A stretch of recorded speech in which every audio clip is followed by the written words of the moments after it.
Your true wealth is your time and freedom. Money is just a tool for trading your time. It's a container to store your economic energy until you're ready to deploy it. But the whole world has been turned away from real money and has been fooled into using currency.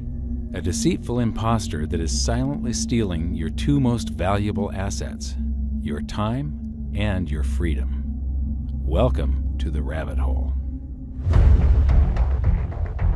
We are entering a period of financial crisis that is the greatest the world has ever known. The wealth transfer that will take place during this decade is the greatest wealth transfer in history. Wealth is never destroyed, it is merely transferred, and that means that on the opposite side of every crisis there is an opportunity. The great news is that all you have to do to turn this crisis into your great opportunity is to educate yourself. I believe that the best investment that you can make in your lifetime is your own education. Education on the history of money, education on finance, education on how the global economy works, education on how all of these guys, the central bankers, the stock market, how they can cheat you, how they can scam you. If you learn what is going on and how the financial world works, you can put yourself on the correct side of this wealth transfer.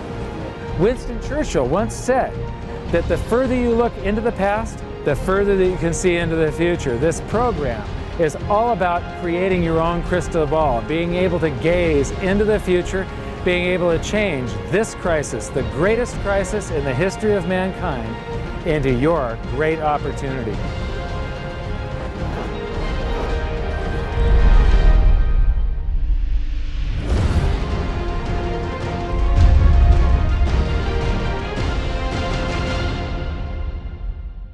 The hidden secrets of money, some of them are hidden in plain sight. They're like right in front of you.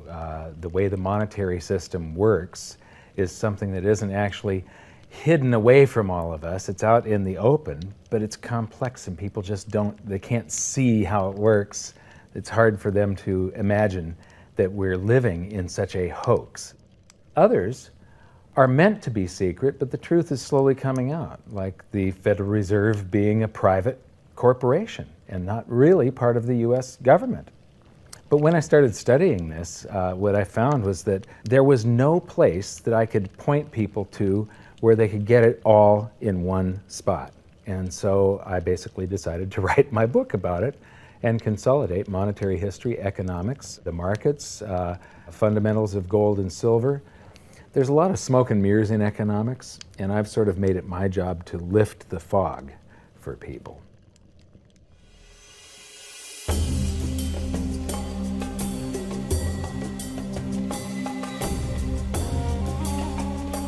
Welcome to Egypt. This is where it all began. Roughly 5,000 years ago, the Egyptians started using gold and silver as their predominant form of currency. But it was not yet money. The pieces of gold and silver that they were using were odd sizes and weights, odd purities, so it still was not interchangeable, where each unit is the same as the next. This meant that nothing really had a price yet. You couldn't put a price of so many coins on something because they didn't have coins yet. Trade was still difficult. It was still a guessing game when it came to the exchange of values. One of the reasons that we are in the financial mess that we are today globally is that people do not understand the difference between currency and money. Currency is a medium of exchange, a unit of account. It is portable, durable, divisible, and something called fungible. Fungible means that each unit is the same as the next unit. A dollar in my pocket buys the same amount as a dollar in your pocket. Money is all of those things plus a store of value over a long period of time. Even financial planners, bankers, your accountant, they don't understand the difference between currency and money. The currency in your pocket is a medium of exchange. It's a unit of account because it's got numbers on it. It's somewhat durable, it's portable, it's divisible in that you can make change, and it's fungible. A dollar in my pocket buys the same amount as a dollar in your pocket. But because governments can print more and more and more of it, and dilute the currency supply, it's continually transferring wealth out of your pocket, out of your bank account, to the government and to the banking system. The reason that gold and silver are the optimum form of money is because of their properties. It's an easy medium of exchange because gold and silver store a large amount of value in a very small area. It's a unit of account. Pure gold has the same value all over the planet. So an ounce of gold buys the same amount here in Egypt as it would in China or in the United States. It's durable. The same gold that Egyptians were using in trade 5,000 years ago is still here with us today. It does not corrode. It's divisible. You can make change with it.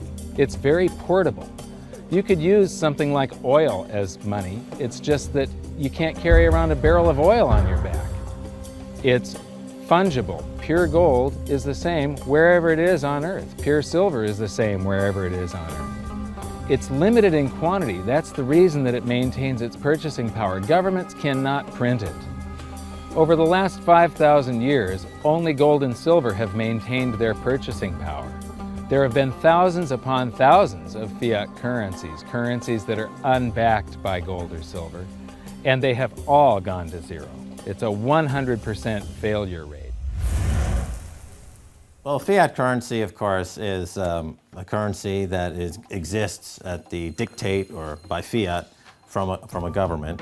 You say they have their printing presses, and the paper money rolls off the printing presses. And then they give it the fiat designation, which makes the currency official. It's just worthless paper. But when Ben Bernanke gives it the special sign, and they have the cult meeting at the Federal Open Market Committee meetings, it suddenly becomes currency. If you look at what's really going on, it's a con game. And so there's confidence. Well, the Federal Reserve is very forthright about what they're doing. If you read their websites, they'll tell you it's a confidence game. They tell you that there's no intrinsic value in their money. They'll tell you that they print it backed by absolutely nothing. They actually display all these facts. But if you tell somebody in the public that this stuff is created out of thin air, there's no backing whatsoever, it's absolutely worthless, it's about as valuable as monopoly money, they'll look at you like you're nuts. Is there an example throughout history of a fiat currency, a piece of paper that's unbacked by anything, surviving? Short answer, no. Long answer, no. And here's why. When Addison Wiggin took over at the Daily Record, when they got cranked up, Bill Warner asked him to catalog all of the fiat currencies throughout history and what happened to each of them. Addison dutifully went to work. Within a short period of time, he had gone through the alphabet. All the fiat currencies that started with the letter A were done. They all went to zero. He was halfway through the letter B, and all the fiat currencies that started with the letter B, and there were 600 of them in just the first letter and a half of the alphabet, and every single one of them went to zero. Every one. 600 fiat currencies that start with the letter A, and half of the ones that start with the letter B are 600 of these things. Not one ever came close. Do you think this one, the United States dollar, is going to be the first one after all that? I don't think so. No. No currency, fiat currency has ever survived. None. The thing about money is there actually is a fairly well accepted definition of what money is. The question is, as you apply that definition to particular things that people claim to be money, do they fit the definition? Well, just take the paper dollar, for example. How well does it perform those functions? Well, store of value. The dollar has lost 95% of its purchasing power since the creation of the Federal Reserve in 1913. So not very good as a store of value. One of the things I do is just a way to get the audience's attention is I have a slide, and there are three pictures on the slide. One is a pile of monopoly money. The other one is a pile of Federal Reserve notes, what Americans would call paper money. The other one is a solid gold American Eagle 1 ounce coin. And the title of the slide is, which of these is not like the other? And if you know the show Sesame Street, or you have children who watch it, it's one of the favorite vignettes in Sesame Street. And what it really is a kind of IQ test for 5-year-olds. They're supposed to look at the three things and look at characteristics and find the one that's not like the other. Well, I've shown this slide to groups of Ivy League University professors, and I've also shown it to children, kind of 5 years old, my nieces and nephews and so forth. And when the professors look at it, they say, well, clearly the dollars are not like the others, because gold has no role as money, and monopoly money is junk, and the American dollar is a store of value, so that's not like the other.